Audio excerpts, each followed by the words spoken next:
I'm James Hohmann in the Politico newsroom with Throwback Thursday.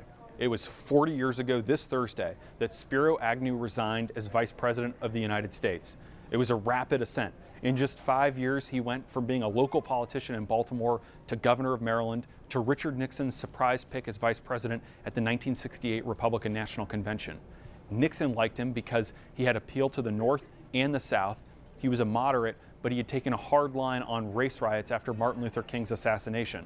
When they were in the White House, Nixon used Agnew as his hatchet man, dispatching him to attack critics of the administration and outspoken opponents of the war in Vietnam.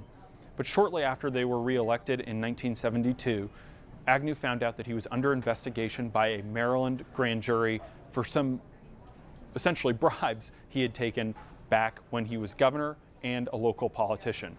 After months of back and forth, he eventually agreed to resign in exchange for doing no jail time and pleading no contest to a charge of tax evasion.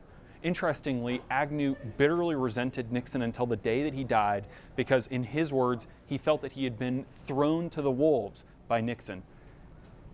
Nixon tried to meet with Agnew in the 20 years after he would subsequently resign a year later in disgrace, replaced by Gerald Ford, who had replaced Agnew, but Agnew always put him off.